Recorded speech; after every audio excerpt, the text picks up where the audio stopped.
Hello, this is Damelis, and today I'm going to talk about project management metrics. So, in the first place, project managers should be aware of the importance of metrics, and according to Sham, project management metrics are key to improving how projects are managed and delivered, as well as demonstrating year over year improvement in project management maturity. In other words, project management metrics allow companies to determine the success of a project, helping project managers with the evaluation of a project's status, foreseeing risks, and assessing team productivity and quality of work. So, I'm going to discuss a case related to a company that was having problems to create value through innovation processes, and they realized it when some analysts wanted more information on what new projects the company was working on and the potential strengths of the R&D projects in the company's pipeline. So the first part have has like 13 questions. So the first one is can the failure of R&D actually be this devastating to a company? I think that it could be devastating if project managers and executives are not willing to constantly improve their performance by monitoring and controlling key elements like risks, project status, and quality. The second question is when project work goes bad and failures occur, it is it common practice for finger pointing and the line of blame to occur even at the executive levels? Well, according to Kersner, finger pointing and the line of blame elsewhere have become the norm, at least when nobody has a plan to fix a specific situation. The third, the third question is what information is found in Exhibit 1? Well, in that exhibit were identified 7 R&D projects that they considered to be total failure, indicating that the 5 of 7 projects that failed consumed some of their most talented people, and yet they were no new products developed from these 5 projects or from the other 2 projects. Also, the CEO showed in which life cycle phase they made the decision to pull the plug on these projects. And also that several of those projects had gone through the completion before they discovered. So the fourth question is what information is lacking in Exhibit 1? I think that the information that is lacking in Exhibit 1 probably was quality and also productivity. And also in Exhibit 2 was shown how much money the company has squandered on the 7 projects that failed, indicating that they threw away millions of dollars, and also that everybody has pointed the finger at the project management office and tried to put the entire blame on their shoulders, claiming that the process they used for their portfolio selection of projects was at fault. The fifth question is it possible that highly talented resources can overthink an R&D project to the point where they look for the most complicated solution rather than the simplest solution? Well, it seems reasonable that at times technical resources become fixed on solving a problem in a specific way that might not be the simplest.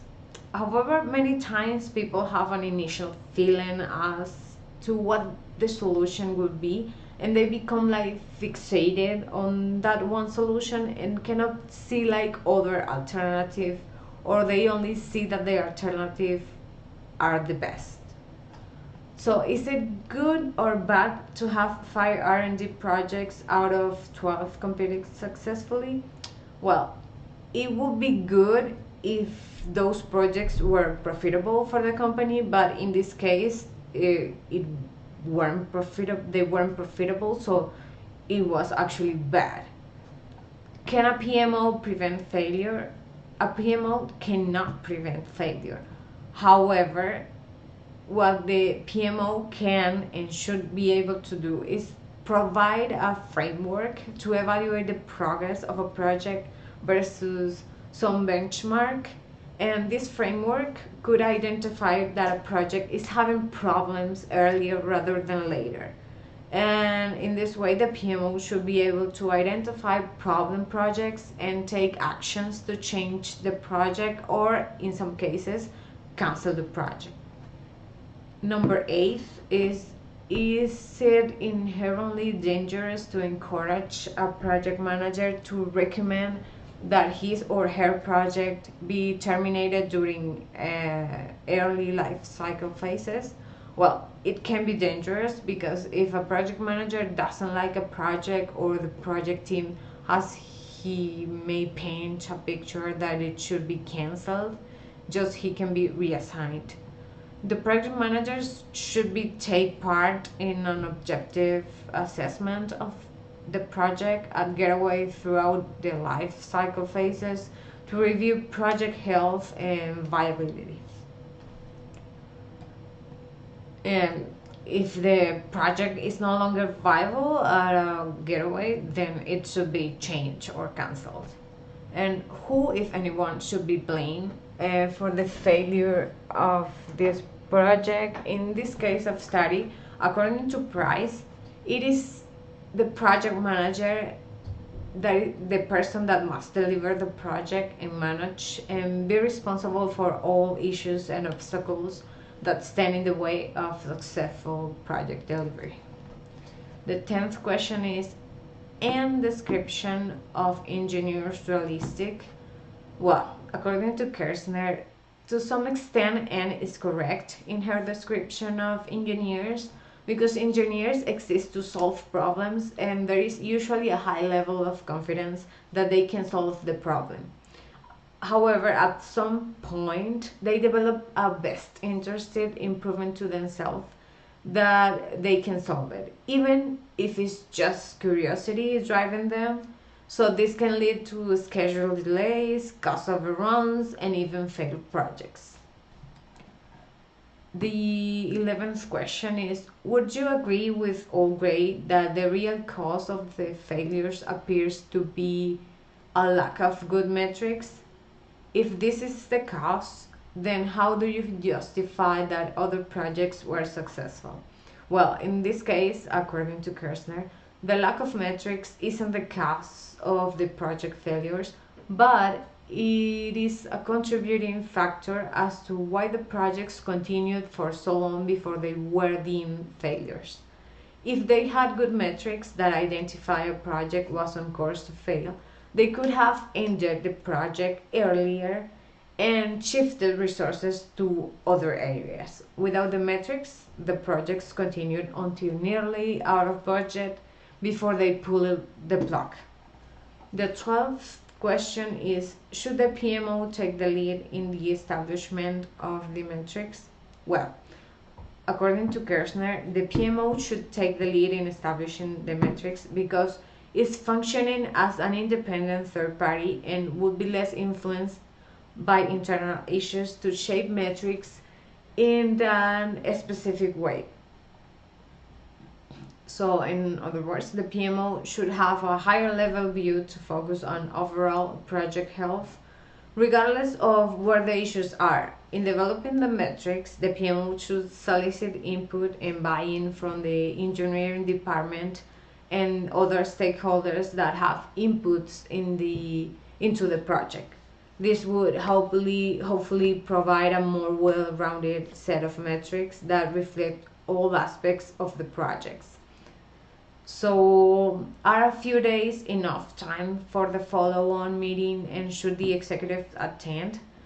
Well, it is hard to do everything in just a few days. However, according to Axtell, the best way to achieve the follow-on meeting is by having clear agreements on specific actions and completion dates for each item.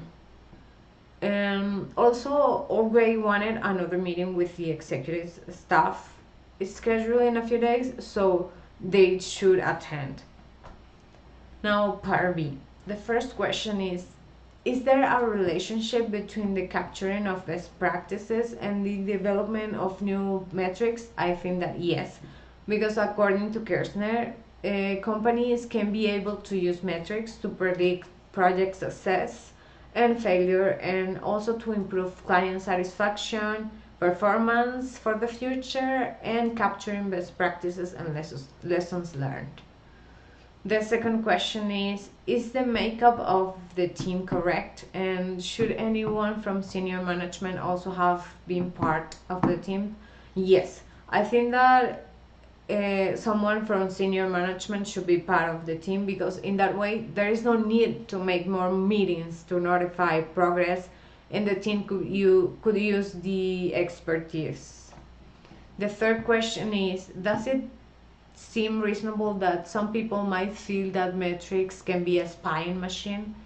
It is unreasonable that people believe that the metrics are being used to spy on them, but it is reasonable that it will get a lot of resistance because of the detail of those metrics. The fourth question is, are the four questions posed by John correct? Yes, I think that his approach was totally correct. And finally, what metrics would you include in the list that might be appropriate for innovation projects? Well, according to what Husk says about innovation metrics, I would include metrics like human resources oriented measures, project launched, and functional metrics. Now, part C, the first question, what are the risks of reporting on too many metrics? Well, again, according to Kersner, metrics need measurement, and too many metrics will force team members to steal time from other work to do the measurement and reporting, and also the executive may not be able to determine what information is critical. The second question is, what are the risks of reporting on too few metrics? So it can be disastrous, according to Kersner, because if executives overreact to bad news on just a couple of metrics, but not seeing the true story, and the team would need more time to educate the executives on how to understand the metrics, and they won't be able to make informed decisions in a timely manner. So the third question is, using Exhibit 3, categorize the metrics in Exhibit 1. So I put the three first metrics, I put it like a milestone metrics, then the quality of the assigned resources to the project complexity factor, practical metrics, then customer satisfaction ratings is end result, then number of critical assumptions made and percent of critical assumptions that have changed with all the numbers of cost revision, schedule, scope, critical constraints. I put it like actionable metrics. Then percent of work packages with a critical risk designation, I put it like directional metrics. Net operating margins like financial, number of on-staff hours actionable, and like turnover of key personnel and number of percent also actionable, and percent of labor hours on overtime quantitative, and the schedule variance, cost variance, and schedule performance index and cost performance index like financial metrics. Now part D, the first question is there a simple way to differentiate between a metric and a KPI? I think that all KPIs are metrics, but not all metrics are KPIs.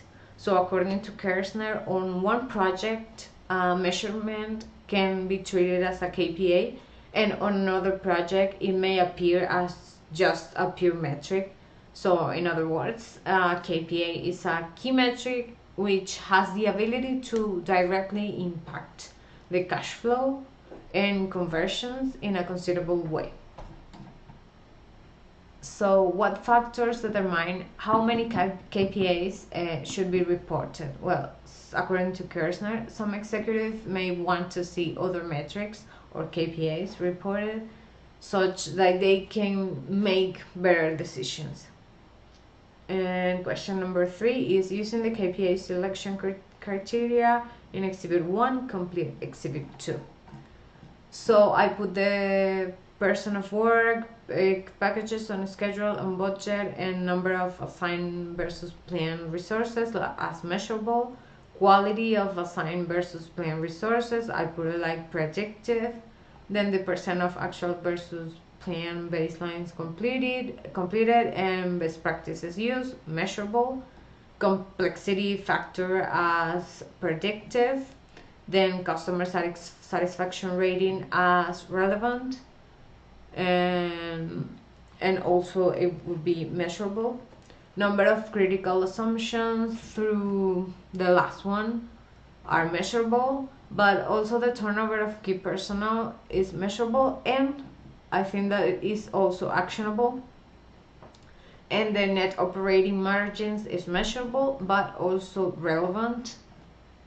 And how many of the metrics in Exhibit 2 are now considered as KPIs? As I think that all the metrics that are measurable are now KPIs, such as the first one, that is percent of work packages on schedule and on budget, and the number of assigned versus planned resources. Part E, the first question is, can any KPI be measured? And according to Kersner, anything can be measured as long as people do not insist upon perfect measurements.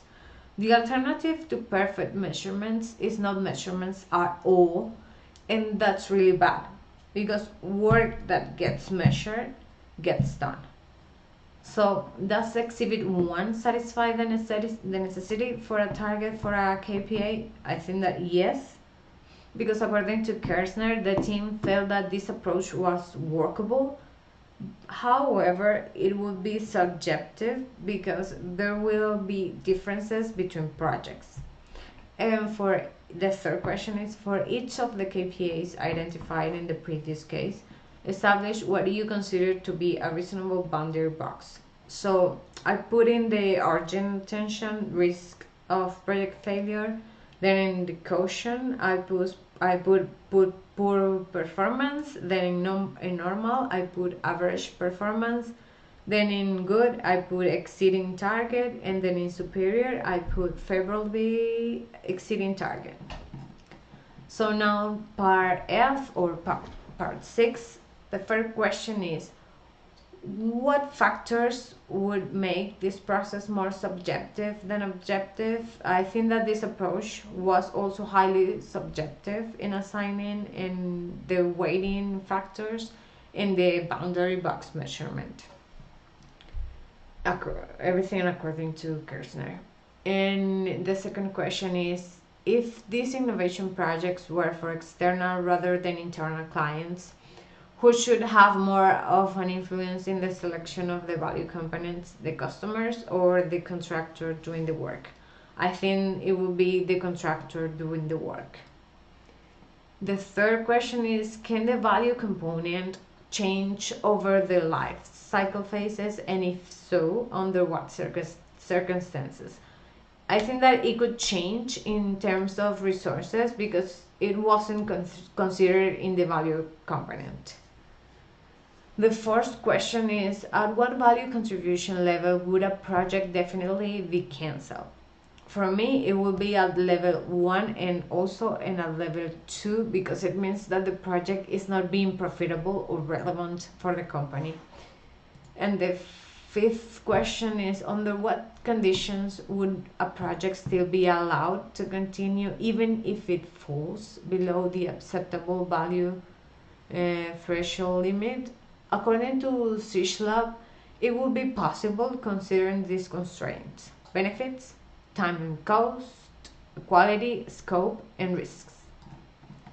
Now the part G, or part 7, the first question is, what are the advantages and disadvantages of each approach? Well, the first approach, the advantages are that they could assign a project sponsor from the senior levels of management to each of these innovation projects, and the sponsor must then be involved all the way through. And finally, the senior people seem to get involved in these projects at a point where they can be the least helpful.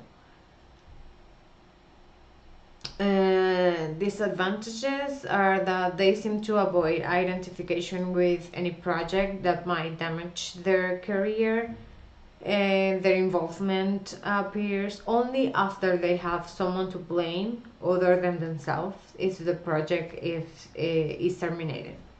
And about the second approach, the most relevant advantage is that it involves lower and middle management. And there are some disadvantages, like the people in project teams often are not honest with lower and middle management as to the real status of the projects. Also, senior management begins to wonder if there is frank disclosure coming up to their levels. And finally, lower and middle management have no decision making authority for canceling the projects. The second question is, which approach would you pick? I would pick the first approach because there is more senior level involvement. And the third question is, can the exit champion use a different criterion, such as looking only at return on investment? I don't think so, because she or he has no vested interest in the workings of the project. So I don't think that they are willing to look only at return on investment. And finally, part eight. The first question is, can a metric for predicting success be developed? In this case, I think that yes, it could be developed. The second question is, can a metric for predicting capacity needs to be developed? Yes. And according to Kersner, they need a metric that provides probability of success and how much capacity they will need.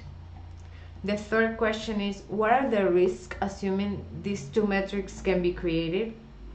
Well, for me, the main risk is that the metrics can or cannot work, and that the numbers in terms of capacity do not meet the company's expectations. And also the metrics for predicting success are not what they are expecting, and could be causing more work and pressure for the companies and for the company and also for the employees. In conclusion, metrics are relevant because they allow project managers to really boost their performance, and also by getting to a higher level of completion on action items leads not only to exponential progress towards goals, but also to a tremendous sense of accomplishment, both personally and for the group. So that will be all for today, and thank you for listening.